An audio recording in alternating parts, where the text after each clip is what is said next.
Hi, hun. Hey, Mom. Well, that was a lovely introduction. Thank you for that. And I think considering where we are, we should actually share our more important introductions.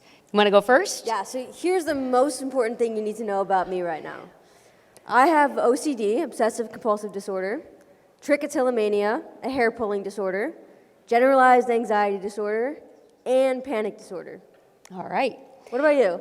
Well, as long as you won't tell anyone, I'm happy to talk about mine. So I have obsessive compulsive disorder, generalized anxiety disorder, I have a tic disorder, and I'm just finishing up my first year of recovery from an eating disorder.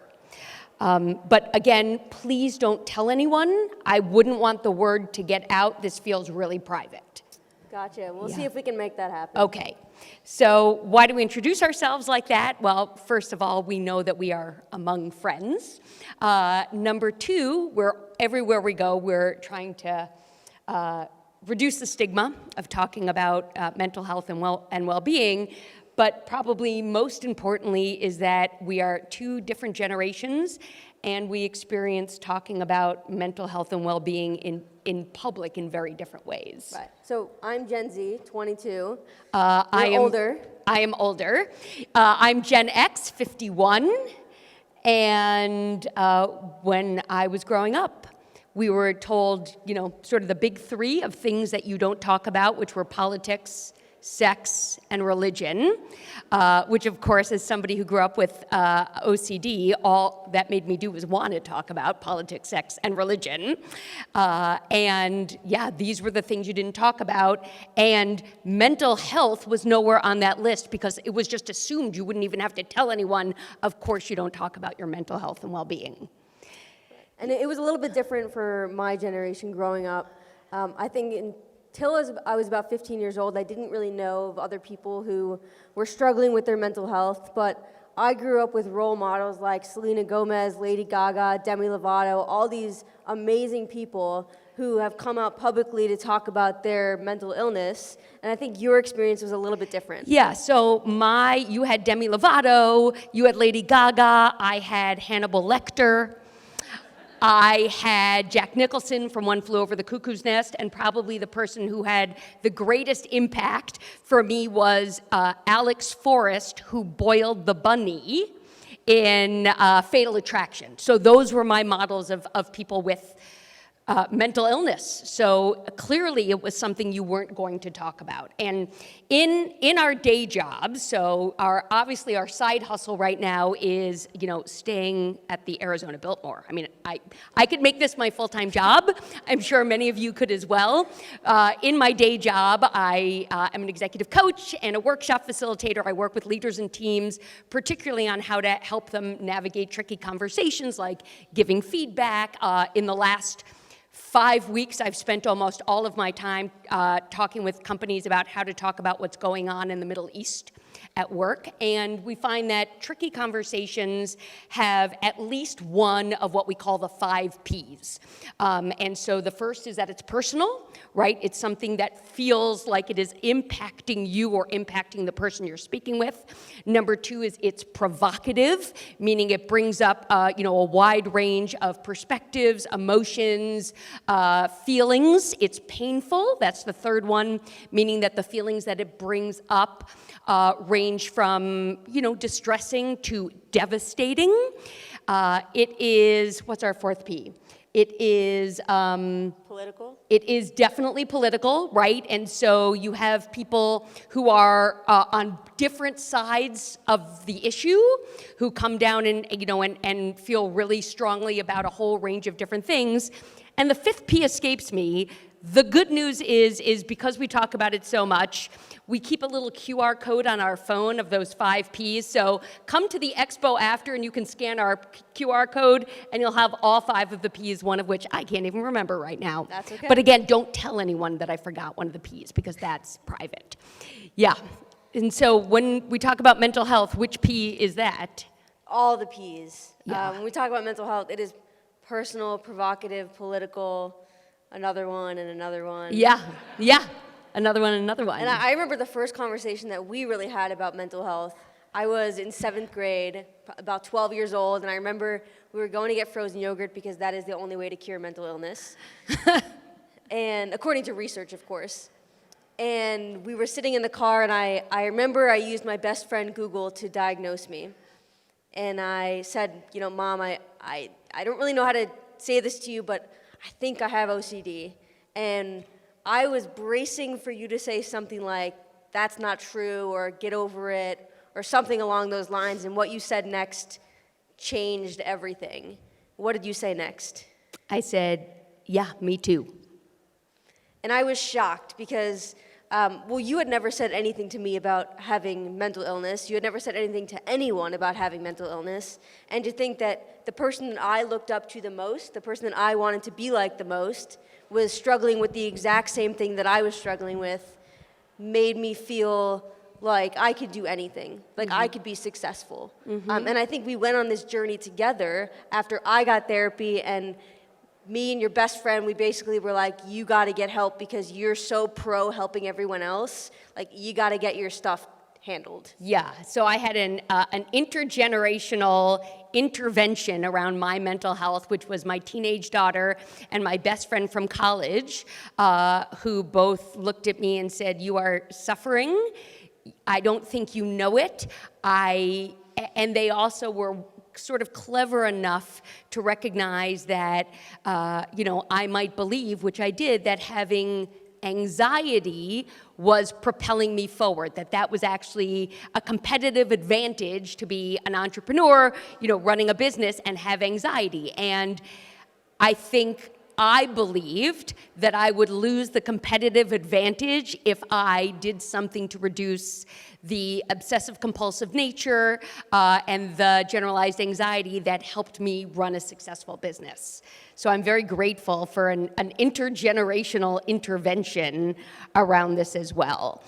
And a lot of the work that I do, I work as a coach and a speaker and an author, and I go into organizations and I work with bridging the intergenerational gap in terms of communication, in terms of boundaries, and all those sorts of things. So my job really is through an intergenerational lens, but the first really big piece of intergenerational work that I did was when I was a senior in high school, just 5 or so years ago. I published a book called Don't Tell Me to Relax, and it's all about my personal experience with mental illness, but also for parents and adults who care about people, teens with mental illness. How do you have those conversations, which are really, really tricky and challenging and awkward? Yeah, so you were certainly ahead of the time back when you were in junior high school, right? Again, and I want to be mindful that we often think about intergenerational, or at least I grew up to think about intergenerational as sort of teaching down. And I have to say that everything that we have built separately and together has been a combination of teaching up, teaching down, teaching across. And so I was not a speaker about mental health or well-being until the pandemic, right? But you were doing this well before I was. So maybe you could start with telling us a little bit about your first presentation when you were really, really young. Yeah, so just a little bit of context. I grew up as a really shy kid. You may not believe me, but it is true. I have a twin brother who is the loudest person in the entire world, besides this one. And I always said, Mom, I never want to do what you do. She traveled and spoke at big conferences, and here I am doing the same thing. So you were right, as usual. Is that part filming? No, all right. I just want to date stamp this, but go ahead. When I was in 7th grade, I was diagnosed with OCD and trichotillomania, and I was actually pretty severely bullied because middle schoolers suck. And it was awful. I had an irrational fear of red markers and germs, and they decided it would be really funny to chase me around the room with a red marker or lick their hands and try to touch me, which is disgusting whether or not you have OCD. And I went to my therapist and I said, I really don't know how to deal with this. I don't know if I can go to school and continue doing this. And she said, the only way to deal with people who bully you is to educate them. So I stood in front of my 7th grade class and I was shaking, and I gave a presentation about what it's like living with OCD, what it's like living with anxiety. And after that, the people who had bullied me came up to me and apologized. And a couple other people said, Sophie, I didn't know you were dealing with this, and I'm struggling with the same thing. Thank you for giving me the language I needed to talk about this openly. And that really started my career, because I realized if I could have that sort of impact in a 15-minute speech to a bunch of 7th graders, imagine what it would be like if I put my story out there to the entire world. And that was not an easy thing to do, because I remember it came out my senior year of high school as I was applying to colleges. And I remember thinking, if the admissions officer sees that I have a book on my mental illness, will they think that I'm unfit for college? Like, will I be able to handle myself at an elite university when I have diagnosed mental illness? So it was a major concern for me. It was a major concern, and again, looking at it through the lens of somebody who was raised to think we don't talk about these things. I remember when you made the speech in middle school, there was a part of me that says, I don't know that you should be talking about this. This could be held against you. I have since evolved. And I remember that the year before you started applying to colleges, I reached out to several admissions directors of colleges and said, my daughter is planning to write a book about this. Will this be a strike against her? And I remember you started your essay with, everybody told me not to write about my mental illnesses. So let me start by listing my mental illnesses. It worked out, but it was very scary. And I think I ended up going with the realization of, if they don't want me for all of me, I don't want to be part of this university. Yeah. Woo! So it was really, again, having been wired, to believe that this is something that's private, that's shameful. One of the things, the most recent book that the two of us wrote together, which is called Go to Help, 31 Ways to Get Better at Offering, Asking for, and Accepting Help, is something that we wrote in response to the pandemic, when all of a sudden people who never needed help or never were able to ask for help needed all kinds of help, right? All of a sudden, needing help and not being okay was the norm. And in fact, if you were okay, people felt like there was something wrong with you. And I was like, oh, these are my people. Okay, we're coming to it a little later in life, but we're realizing that. And so as part of our research, and many of you may know this, we learned that starting at around age 7, people start to associate admitting that you can't do something on your own or that you don't know something with reputational risk, right? And so I'm 51 years old. That's a lot of decades of a neural pathway telling me that if I say I need help, people are going to assume that I'm lazy, dumb, can't do things on my own. Your neural pathway wasn't quite wired in the same way, but we really did realize that asking for help cuts across all generations, but some of us have been wrestling with it longer to believe we shouldn't admit such a thing. And I will just say, and then I think we're going to talk about some tips. I'll just say that in the conversations that I've since had with my mom, who is the beginning of the boomer generation. Boomer? Yeah, boomer. So, and I would tell my mom sort of what I'd been diagnosed with and what I was going through, and her response was, I'm sorry that I didn't help, and I was very clear that we didn't know better then. Right? We just didn't know. So I could hold her responsible maybe for some, crappy genes, the same way you hold me responsible for some crappy genes. Dad's perfect, by the way. Yeah, Dad is perfect. So we just, as we, age, we start to learn more and know more. But I want to say one other thing. Well, no, I'm not going to say one other thing, because you said make sure I get to talk. So go talk. We definitely have a couple of pieces of advice for both older generations, younger generations, for anyone in general. So what's the first piece of advice you'd have for people maybe of your generation or a little bit older? Yeah, so one piece of advice that I have for people my generation or older who want to be able to talk about mental health intergenerationally, whether it's at home or in the workplace, is there is a belief that because I have been through what you've been through from an age perspective, that I know what it's like. However, the lived experience of somebody born in 1972 versus the lived experience of somebody born in 2001 is completely different. I did not grow up in an age of social media where any mistake that you make could, go viral. I did not grow up in an age of school shootings and that sort of violence. So my lived experience, other than the fact that, I graduated from college and then needed to find a job, most of my lived experience is actually pretty irrelevant.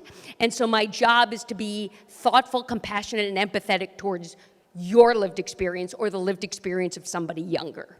And I want to just get a sense of the room here. Who here has said or heard something that started with, when I was your age, ... How much do Okay. you love that? Not at all. Okay, so one thing is understanding that your lived experience and someone else's lived experiences are not the same.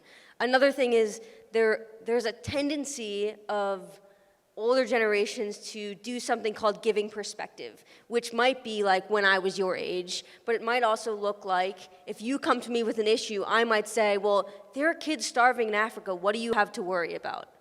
Or you're gonna be fine in a couple days. Yeah, or we don't saw stress. the ad council Right, we things saw it. about that. And there's a difference between intention and impact. The intention is to make someone else feel better. The impact is not the same. And so there are things that we can say instead that where our impact and intention will match. So what are some of these things? Well, so some things that we can say where the intention and the impact is saying something like, I'm actually not sure the right way to bring this up with you, but I want you to know that I'm noticing that something's going on with you and I'm here to talk. I want you to know that I've had experience, with depression or anxiety, and if you want to talk about it, I'm happy to. If you want me to share my experience, I'm happy to, but I don't want to make this about me. And I think one of the most powerful things you can say in any direction is, I believe you. Right? I believe you. I believe what you're saying. I believe that this is painful. One of the P's. Provocative. That was the one we forgot. No! Okay. But I won't obsess. Right. So to say, I believe you, I'm here for you, and I want to help. And I remember at one point, you were struggling with something going on in college, and you went to Dad, right? And you said, I'm going through something, and Dad said, would you like me to share my perspective? To which you said, nope. And that's a normal conversation in our family because we really do respect boundaries about what people want to talk about. Well, after you said stop the conversation. Yeah. Right? I think he definitely continued with, here's my perspective anyways. Oh, yeah. We're working on him. We're working on it. Yeah. So let's see if we can give one more piece of helpful advice for older generations. Yeah. So and then we'll talk about younger generations.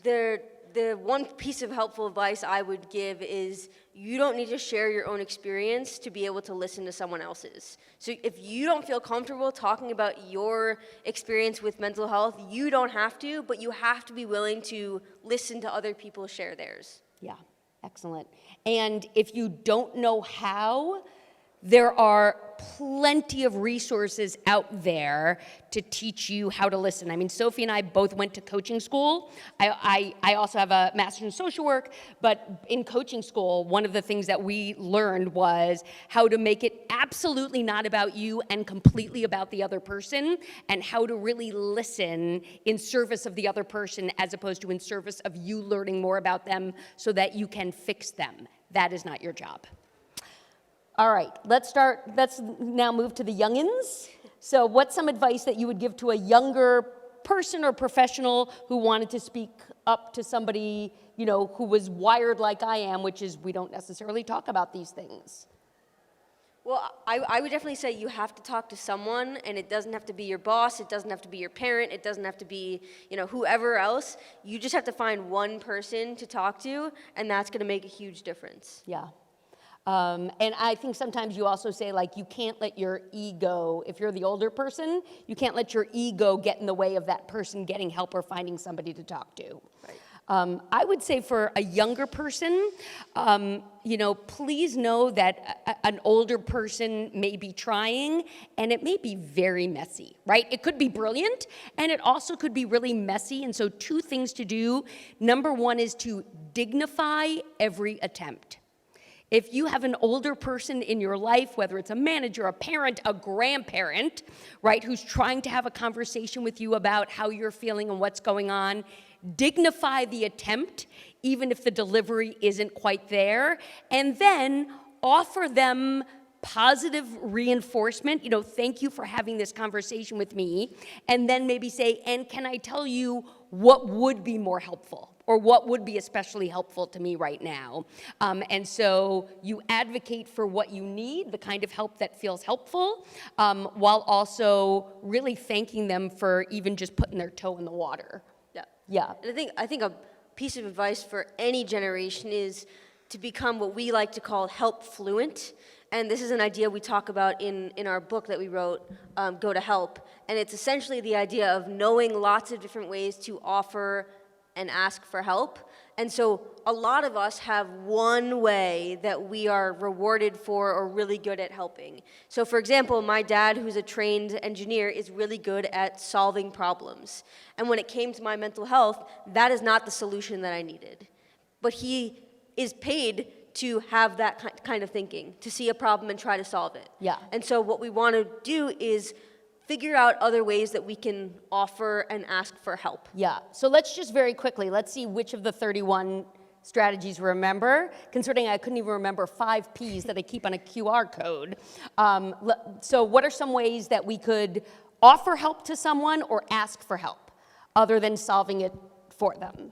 You can ask someone to empathize. You could ask someone to play devil's advocate with you. You can ask them to share resources. You could ask someone to body double with you and just do it with you. You can ask them to share their experiences. You could ask them to listen without judgment. You can ask them to take notes while you download your thoughts. You could ask someone to help you evaluate options. This could go on for a little while. This could go on. We have 31, but that's the limit of my memory. So if we were to sum it up, which I think we should, if we were to sum it up, I would say 2 things, and then you get to say 3 things. So the first thing I would say is there is incredible power in intergenerational conversations about mental health and well-being. We all have sort of a default perspective, the thing that we started to think about when, based on how we were raised, the culture that we were raised in, a whole bunch of contributing factors, and breaking down those generational barriers can be really helpful personally and professionally. And number 2, all right, I'm choosing silence for that one. I was going to say, well, first of all, I'm very lucky and grateful to have someone in my life who I can speak to about anything. Is that me? It's you. Okay. Whew. Thanks, Dad. And also, it is so great to be able to speak at a conference where people are of the same mindset of where we need to have these conversations. And we need to have these conversations whether they are perfect or imperfect. If we wait to have the perfect language to talk about mental health, we are never going to talk about it. So we need to have these flawed conversations. We need to have every single conversation we possibly can, because that's where we can really reduce the stigma. Yeah. And you've just witnessed an intergenerational conversation about mental health and well-being, and we want to thank you so much for giving us this time. Thanks, everybody.